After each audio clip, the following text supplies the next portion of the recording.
Welcome to the first installment of the ASIFord Speaker Series. My name is Ginger Erin Brush. I'm a physical education teacher in Pelham, Alabama, and today I'm going to be speaking to you about grant writing. There are lots of organizations, companies, and businesses that are wanting to give grant money to schools, and the reason why is they are hoping to see lives that are changed. And if we consider that their main purpose is changing lives, then we also need to be aware of that when we are writing our grants, we should indicate how lives are being changed. And you can have a couple of different perspectives. Not only can these be changes for your students, but you can also highlight how your teachers and staff stand to benefit if grant money is received. There are 3 P's to grant writing, and in this tutorial I'll be talking about the problem, the plan, and then seeking permission. When we discuss the problem, what we want to ask ourselves, what are my students lacking? We want to approach this problem from as many sides as possible. Some common problems could be things such as nutrition knowledge, upper body strength, or resources to be physically active during recess. But figuring out that problem is going to be key. It's important when you're identifying your problem that you take a close look at your students and the population of your school. You want to make sure that you look at your dynamics. How many of your students are EOL? How many qualify for federal free or reduced lunch? What is your homeless percentage? The percentage of your students struggling with blank. It could be reading fluency, upper body strength, cooperation skills. But identifying the problem and understanding your students is really going to be key. It's also important that you utilize the expertise of the other specialists within your building. Can you collaborate and find a possible solution to your problem that would incorporate other subject areas? Grant readers, they love to award grants when they can see that multiple angles and multiple subject areas are being incorporated. So if you can include those other subject areas or other areas within your grant, it's going to help you be more successfully funded. So after admitting there is a problem, identifying the problem, and creating a detailed picture of all aspects of the project, then it's time to find the necessary funding by searching for available grants. Now I want you to realize that in this, you don't want to find the grant and then try to make your problem fit into that grant. Instead, identify your problem first and then look for grants that are going to help you meet those goals. Doing it that way will help you be more successful. So when we're writing the grant plan, the second P in grant writing, there are a couple of things you want to consider. You might want to think about using SMART goals, commonly defined as specific, measurable, achievable, realistic, and time-bound. When you're looking at your goals and objectives, you want to consider what assessment tool you might use. Sometimes this may be something that you would even need to create yourself.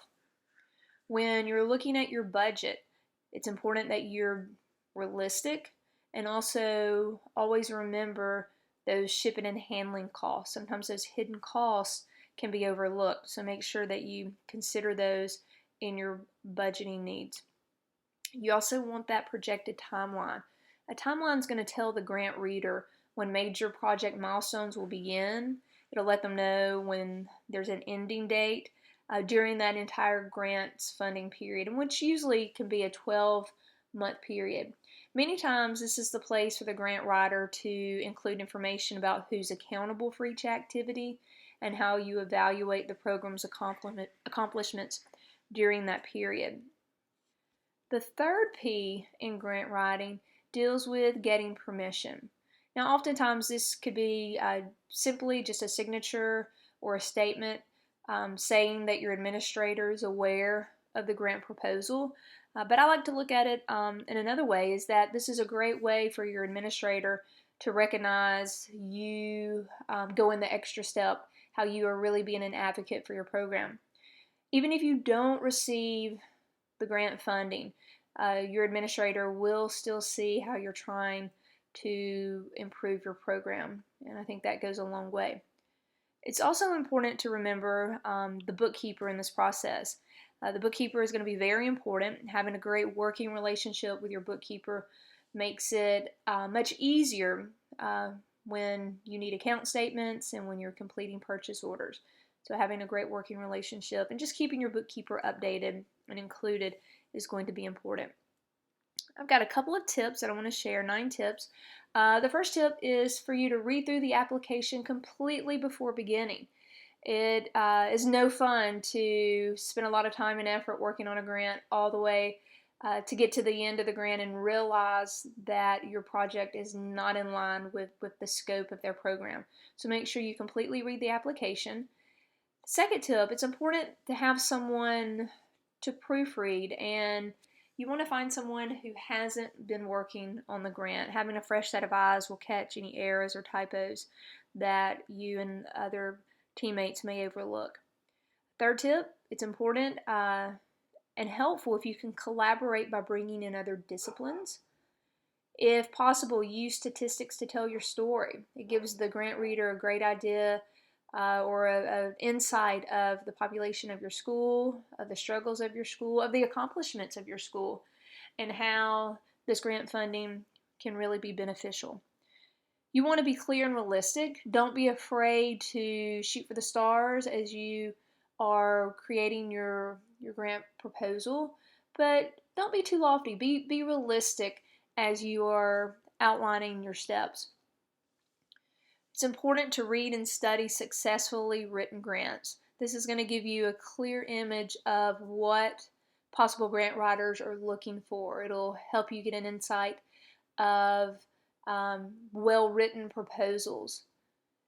Tip number 7, make sure you fill out applications form carefully and completely. That sometimes is a no-brainer, yet sometimes we can unfortunately have an oversight. So check through your forms and make sure that everything has been completed completely. You want to take time to carefully match your project with the award requirements. And the last tip is don't get frustrated if your project doesn't get funded. What would be the next steps? Well, if your grant was not funded, it's important to go back and reread the grant proposal, looking for any errors such as typos, mismatched budget to your narrative. Look it over and see how it could be improved. And then you also want to meet with your proposal team and other partners to discuss your next steps. You might discuss identifying other funders, revising the proposal for resubmission, reworking the program plan into smaller components that could be funded incrementally. Just be creative. If the project is important to you, then don't give up on it. Try to find a way to make it work. If your grant was funded, then let's celebrate. Tell your administration and stakeholders, contact local media. It's a great way to bring recognition to your program. And last of all, I'm going to end you with a couple of websites that list several available grants and give you some tips on writing that grant. Happy grant writing, everyone.